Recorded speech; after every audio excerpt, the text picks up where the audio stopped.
Okay, you've been having like the best week ever. First of all, back-to-back wins in Oslo and Stockholm, and then you also at Oslo get to meet your idol, Usain Bolt. Like, what was that meeting him? I mean, it's been a dream come true. I mean, it was just an honor to meet him. I went to Jamaica for like 3 years and never got a chance to like meet him in person. And I mean, to finally meet him at this stage of my life, and it was such an honor. What do you say? I mean, I had so many questions to ask him, and one of the main questions I asked was, what's it like to achieve so many things, and what did he do to achieve so many things? And one thing that he said to me was that focusing on what you did to get there, which is training, and not being distracted by having, sometimes when we have so many different opportunities presented to us at the time, and it's just really picking and choosing which one is important and which one is not, and really not forgetting what really got us there, which is training. I want to ask you, do you know that you have fans in Canada? And, we have this clip of Perdita that we want to play for you. So go ahead and check this out. I got my Lucian bracelet. I gotta put on my Lucian necklace. Let's go. Come on! Come on, Alfred. Hold them. Hold them, Alfred. Hold them, Alfred.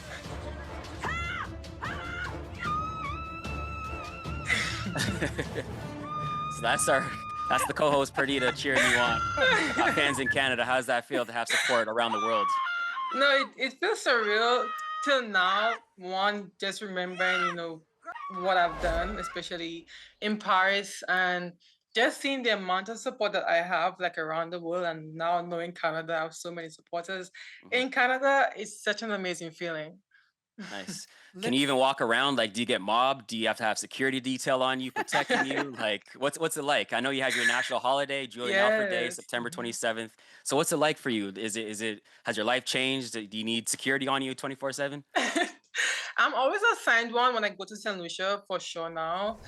But I mean, I'm really just a regular person. I am a daughter of the soil, and it's really different for me now seeing that just before I won the Olympics, I would walk around like a regular person. And now I have to walk around like with somebody always with me to ensure that I'm safe. Safe, sorry, I'm walking on island. But I mean, I'm a regular person. I see myself as just this person walking around like I'm a daughter of the soil, born and raised in St. Lucia. So Mm. it really doesn't feel different. I mean, what is different is just having somebody with me, with 24/7. But everything else is like pretty much the same to me.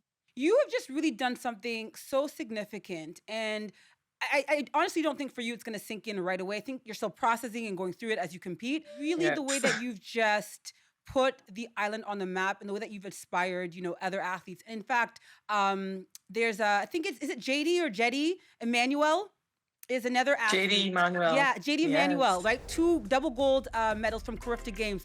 When you see performances like hers, how rewarding is it for you to understand that you've really just elevated the level and the significance of track and field and sport really in St. Lucia? I really don't look at it that way until somebody allows me to like view it, their way on how they see it. Um, Part of it is using what I've done to also grow the sport.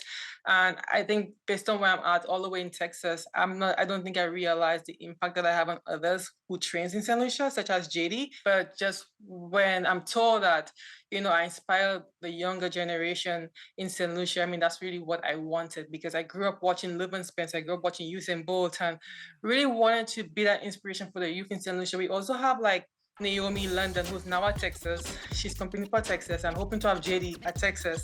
So we're trying to build our 4x1 right here at Texas, for the near future. But it's just such a great feeling being an inspiration for the youth of my country and really hoping to grow the sport like even more. So I'm really hoping with the growth of, track and field and we have more like national athletes representing us and doing well, on an international stage or regional stage. I really hope that track and field can just be hopefully one of the biggest sports in St. Lucia. Well, JD, if you're watching this, I'm a Trojan, so I'm gonna throw support there.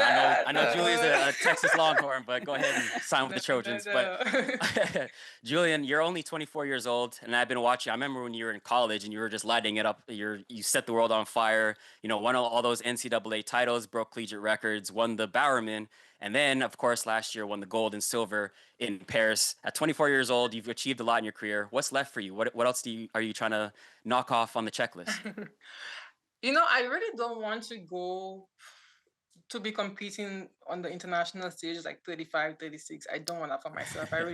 When I'm done, I feel like I've achieved like everything that I have or I could possibly do. I would go back home and just live a peaceful life. Like just go back to nature, go back to my home, go back to my island. But what's next for me? I really can't say. I do want to give the next couple of years the best shot possible and put my all into it. I mean, we have world championships coming up this year, which I really want to like at least get 2 medals in the 100 and the 200. Then we have Olympics 28. I really want to like get a title again during that time. But just really give it the best shot possible the next couple of years in my career. And you are coached by a Canadian. Well-known fact that, Coach Flo knows, Edric Florial. By the way, your coach, okay, I know him very well. He still owns the Canadian triple jump record. So when you see him at practice tomorrow, you tease him about it. 1989, okay? That was like a long time ago. Yes, he still owns it. But that's crazy. Isn't that old? Flo. That is. But for you, like, how much has his mentorship, his leadership, he's almost like a surrogate father to you. How much does that relationship mean to you? It means so much to me. I've been at Texas since I was 17, which is very young compared to like when most persons join college. And after I won the Olympics, which I didn't even remember, there was a viral video going around that Flo Track recorded, I think because Coach Flo was mic'd up during that time at conference. And I was just so hard on myself. I was just 17, joining Texas, representing Texas at conference. And I was just so hard on myself already at a young age. But I think he just always instilled in me that, sometimes you have to learn to lose. And I remember my first time being at Nationals 2022 when Aaron Brown's teammate beat me for the first time. I remember he called me and he said to me like, the world goes on and forget about it. Like, it doesn't matter anymore.